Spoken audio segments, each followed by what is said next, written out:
Revenue is vanity, profit is sanity, and cash is ultimate reality. అంటే revenue just show off కోసం మాత్రమే. Profit ఉంటే అది ఒక మంచి సాటిస్ఫాక్షన్ ఇస్తుంది. అండ్ ఏ బిజినెస్కైనా సరే అన్నిట్లో కల్లా క్యాషే ఒక బిజినెస్ని ముందుండి నడిపించే రియాలిటీ అని అర్థం. ఎవరు చెప్పారో కానీ కరెక్ట్ చెప్పారు. అంతెందుకు, ఎంత మంచి బిజినెస్ అయినా దాని సేల్స్ లక్షల్లో ఉండనివ్వండి, కోట్లల్లో జరిగిన ఆ సేల్స్కి బదులుగా కంపెనీ బ్యాంక్ అకౌంట్లోకి మనీ అంటే క్యాష్ రానంత వరకు ఎంత మినా ప్రయోజనం లేదు, ఉండదు అంతే. సరే, ఒక బిజినెస్ తీసుకుందాం. మంచి ప్రాఫిట్స్తో పాటు తగినంత క్యాష్ కూడా జనరేట్ చేయగలిగింది అనుకోండి. దాని ఆపరేషన్స్ ఇప్పుడు ఆ క్యాష్కి ఉపయోగపడుతుంది. ఎన్నెన్నో కంపెనీ ఆ క్యాష్తో ట్యాక్సెస్ కట్టొచ్చు, జిఎస్టీ, ఇన్కమ్ ట్యాక్స్ లాంటివి. వర్కింగ్ క్యాపిటల్కి పనికొస్తుంది, ఇన్వెంటరీ మెయింటెనెన్స్కి పనికొస్తుంది, శాలరీస్ ఇవ్వడానికి పనికొస్తుంది, సప్లయర్కి బిల్స్ కట్టడానికి కూడా పనికొస్తుంది. అంతేకాకుండా ఇంకా కొంత క్యాష్ మిగిలిందనుకోండి, దాన్ని తిరిగి మళ్ళీ బిజినెస్లో రీఇన్వెస్ట్ చేసేందుకు కూడా ఉపయోగించుకోవచ్చు. కొత్త ఫ్యాక్టరీస్ పెట్టొచ్చు, బ్రాంచెస్ ఓపెన్ చేయొచ్చు, క్యాపిటల్ ఎక్స్పాన్షన్ చేయొచ్చు.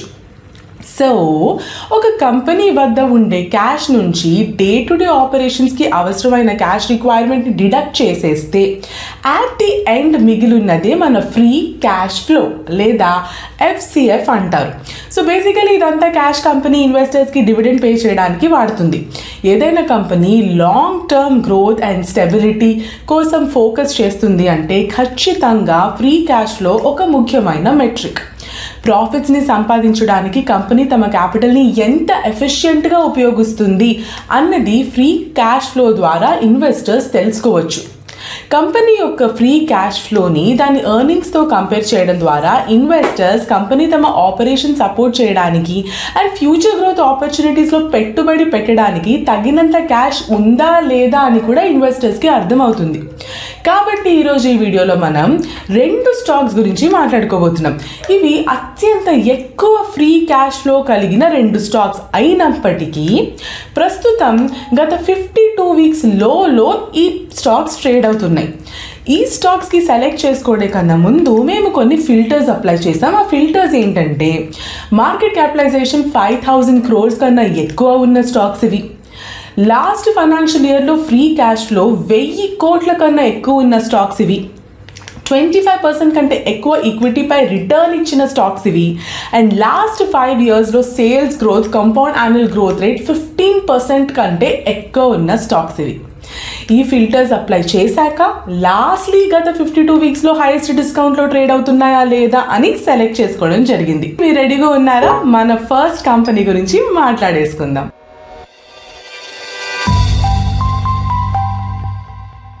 దివి ల్యాబొరేటరీస్ లిమిటెడ్. మనం ఫస్ట్ మాట్లాడుకోబోయే ఈ కంపెనీ భారతదేశంలో అతి పెద్ద యాక్టివ్ ఫార్మాస్యూటికల్ ఇంగ్రీడియంట్స్ అంటే APIs, intermediates and nutraceutical ingredients manufacturer. ఈ కంపెనీ 95 కంట్రీస్కి తమ ఎక్స్పోర్ట్స్ చేస్తుంది. అండ్ కంపెనీ తమ లాంగ్ టర్మ్ ఇన్వెస్టర్స్కి ఇప్పటిదాకా మల్టీ బ్యాగర్ రిటర్న్స్ అందించింది. Divi labs company 1037 crores free cash flow generate చేసింది, కానీ గత 52 వీక్ హై నుండి 25.3% పడిపోయింది. కంపెనీ లాంగ్ టర్మ్లో తమ ఇన్వెస్టర్స్కి సబ్స్టాన్షియల్ వెల్త్ క్రియేట్ చేసి పెట్టిన ట్రాక్ రికార్డ్ అయితే ఉంది. అసలు ఈ కంపెనీ ఏం చేస్తుంది, ఎటువంటి ఇన్కమ్స్ ఉన్నాయి, ఎటువంటి బిజినెస్ సెగ్మెంట్స్లో ఉందో మనం అర్థం చేసుకోవాలి. కంపెనీ యొక్క బిజినెస్ సెగ్మెంట్స్ని కనుక మనం చూసినట్లయితే, ఫస్ట్ ఆఫ్ ఆల్ ఈ company high quality generic manufacture and supply APIs and intermediaries and custom synthesis and nutraceutical ingredients బిజినెస్లో ఉంది. ఇవన్నీ చాలా పెద్ద పెద్ద వర్డ్స్, కానీ మనం ఒక్కొక్కటి ఏంటో కొంతసేపట్లో చూద్దాం. కంపెనీ భారతదేశంలోనే కాదు, ఇది ప్రపంచంలోనే అతి పెద్ద API మ్యానుఫ్యాక్చరర్. రకరకాల థెరపటిక్ ఏరియాస్లో ఈ కంపెనీకి 160 ప్రోడక్ట్స్ ఉన్నాయి తమ పోర్ట్ఫోలియోలో. అండ్ ఈ 160 ప్రోడక్ట్స్ కంపెనీ తమ 16,000 మంది ఎంప్లాయీస్తో నడిపిస్తుంది. మేము ఈ కంపెనీ యొక్క ఈచ్ బిజినెస్ సెగ్మెంట్ గురించి మాట్లాడితే ఫస్ట్ వచ్చేది generic API segment. Generic API సెగ్మెంట్లో ఈ కంపెనీకి 30 large volume generic APIs produce చేస్తుంది. ఇవి సంవత్సరానికి 10 నుండి 1000 టన్నుల మధ్యలో మ్యానుఫ్యాక్చర్ అవుతాయి అండ్ అవి 100 కంటే ఎక్కువ కంట్రీస్కి ఎక్స్పోర్ట్ చేయబడతాయి. అండ్ అడిషనల్గా ఈ కంపెనీ వద్ద 10 APIs ఆల్రెడీ ఉన్నాయి, అవి R&D స్టేజ్లో ఉన్నాయి. సెకండ్ బిజినెస్ సెగ్మెంట్ వచ్చేసి కస్టమ్ సింథసిస్. కస్టమ్ సింథసిస్ అంటే ఏంటి? దివి గ్లోబల్ కంపెనీస్ కోసం APIs అండ్ ఇంటర్మీడియట్స్ మ్యానుఫ్యాక్చర్ చేస్తుంది. ఈ ప్రోడక్ట్స్ వివిధ మెడికల్ ఫీల్డ్స్లో ఉపయోగించబడతాయి. ఇప్పుడు కస్టమ్ సింథసిస్కి మరియు జెనరిక్ API బిజినెస్కి మధ్యలో ఉన్న డిఫరెన్స్ ఏంటి? సింప్లెస్ట్ వర్డ్స్లో చెప్పాలంటే పేటెంట్ లేని మెడిసిన్స్ తయారీలో జెనరిక్ APIs ఉపయోగించబడతాయి. అంటే ఇప్పుడు ఏ ఫార్మా కంపెనీ అయినా ఎటువంటి మెడిసిన్స్ అయినా ప్రొడ్యూస్ చేసేయచ్చు లాంటి మెడిసిన్స్ అన్నమాట. వీటిని జెనరిక్ APIs అంటారు. వీటిని కనిపెట్టి చాలా కాలం గడిచిపోయింది అండ్ వీటి తయారీ మీద ప్రస్తుతం ఎటువంటి రైట్స్, పేటెంట్స్, లైసెన్సెస్ లేవు. కానీ కస్టమ్ సింథసిస్ అలా కాదు. ఇప్పుడే ఇన్వెంట్ చేసిన మెడిసిన్స్ కొంతకాలం వరకు పేటెంట్స్ కలిగి ఉంటాయి. వాటిని ఎవరు పడితే వారు మ్యానుఫ్యాక్చర్ చేయకూడదు.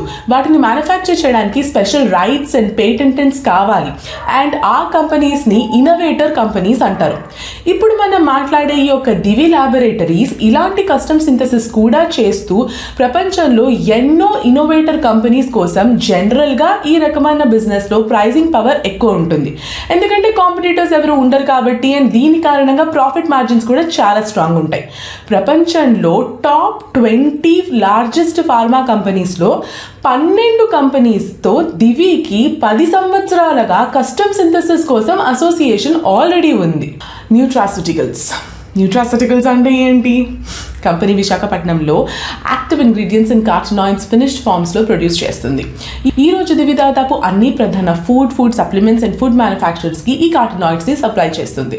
న్యూట్రాస్యూటికల్స్ అంటే రకరకాల ఫుడ్ సోర్సెస్ నుండి న్యూట్రిషన్ని ఒక మనిషికి అందిస్తాయి. ఇవి మనం రోజు తినే ఫుడ్స్కి ఎక్స్ట్రా న్యూట్రిషనల్ సప్లిమెంట్స్ అన్నమాట.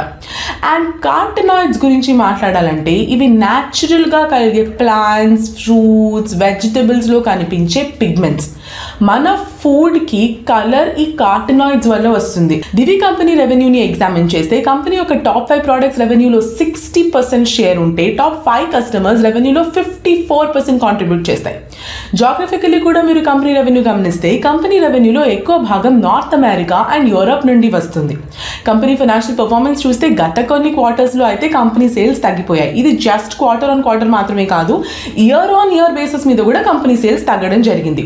ఇన్ఫ్యాక్ట్ మీరు కంపెనీ మార్జిన్ విషయం గట్టిగా గమనిస్తే 2022లో 44% ఉన్న మార్జిన్ డిసెంబర్ 2022లో 24%కి షార్ప్గా డిక్లైన్ అయి పడిపోయింది.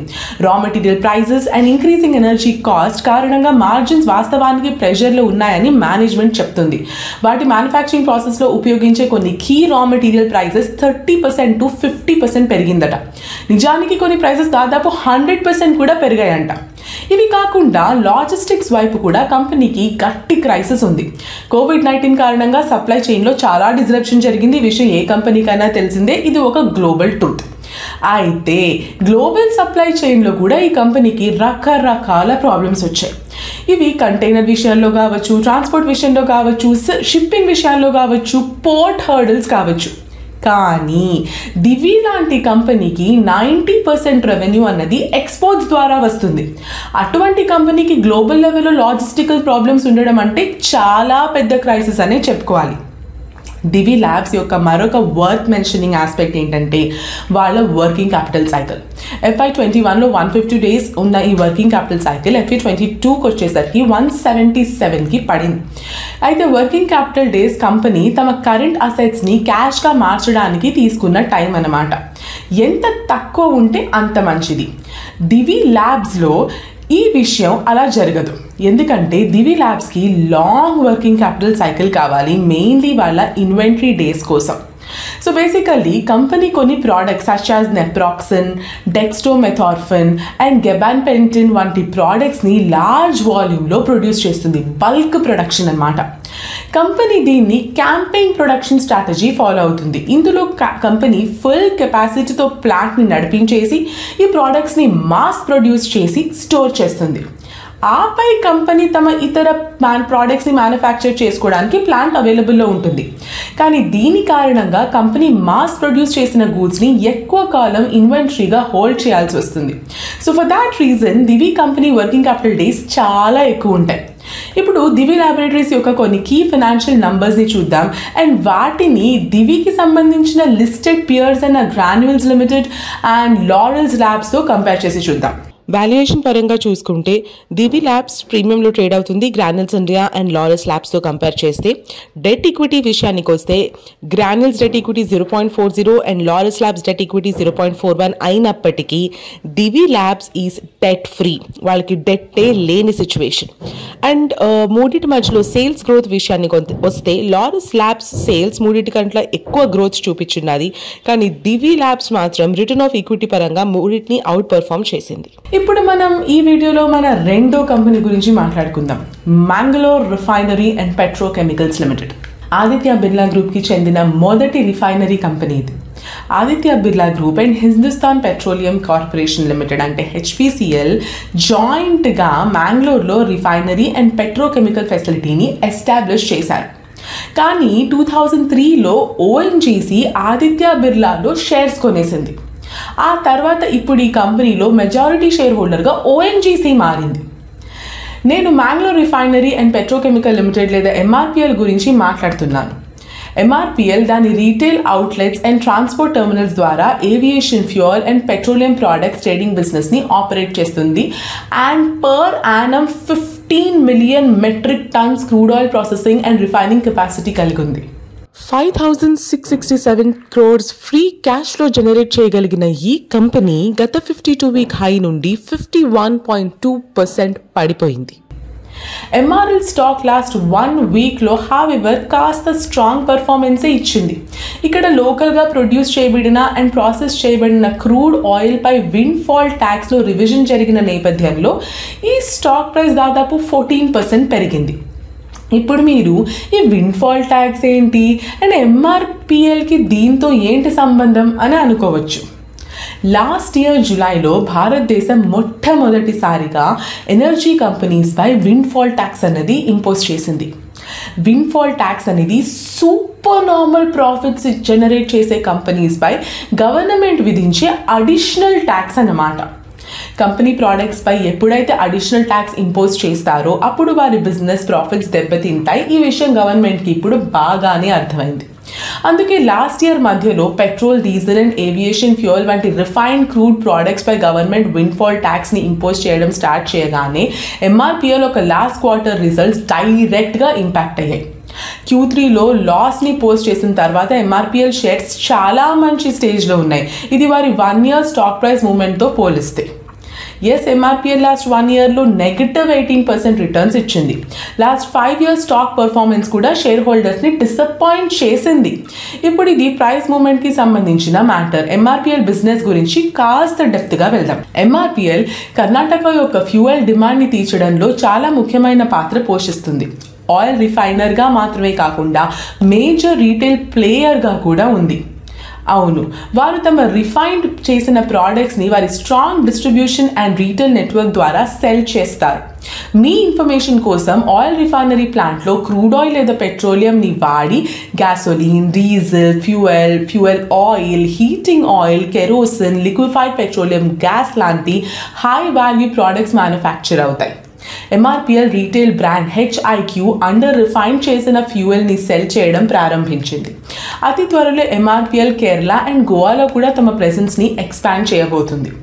Company bitumen, furnace oil, high speed diesel, xylol, naphtha, pet coke, sulphur ఇలా ప్రోడక్ట్స్ని డైరెక్ట్గా తమ కన్స్యూమర్స్కి సేల్ చేయడం కూడా స్టార్ట్ చేసింది.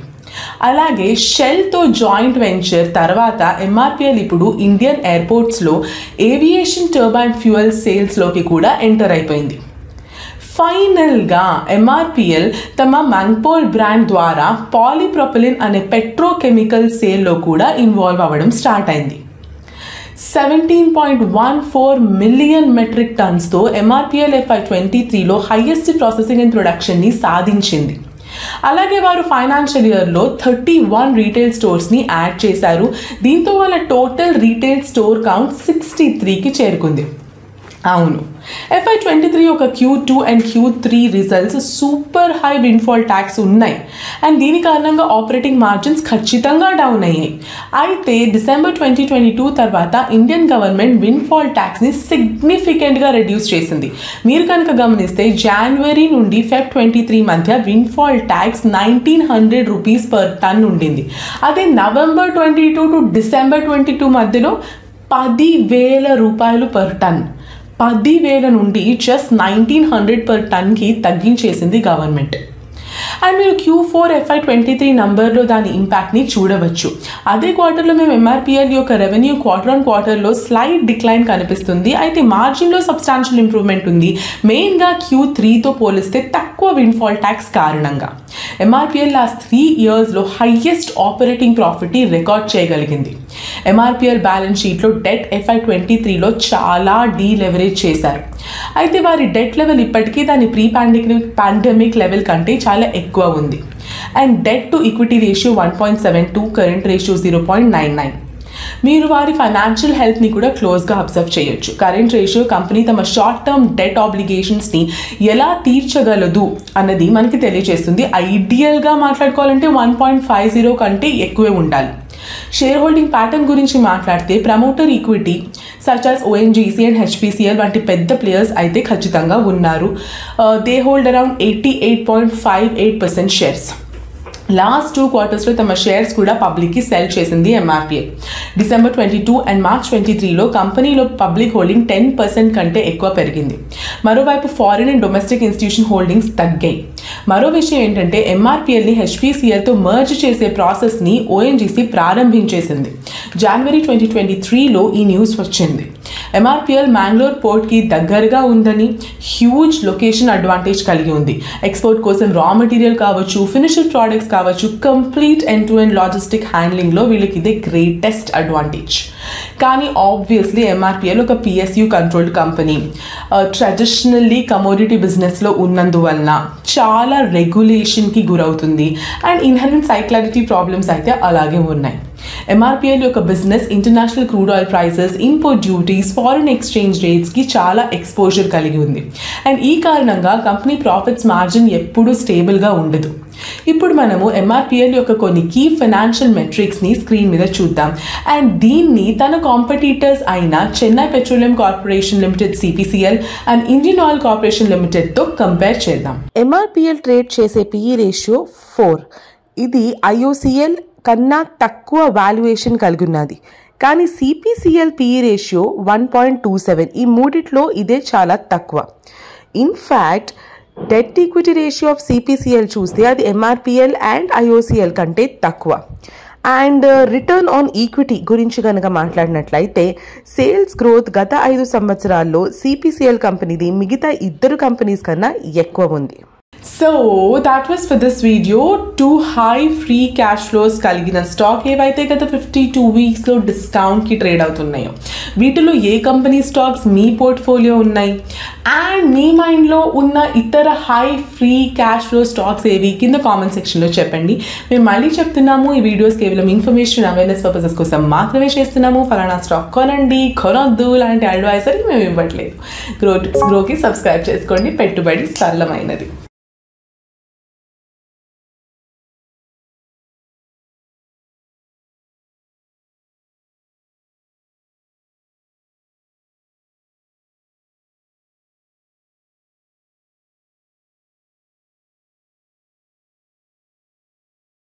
Investment in securities market are subject to market risks. Read all the related documents carefully before investing. Please read the risk disclosure documents carefully before investing in equity shares, derivatives, mutual fund, and or other instruments traded on the stock exchanges.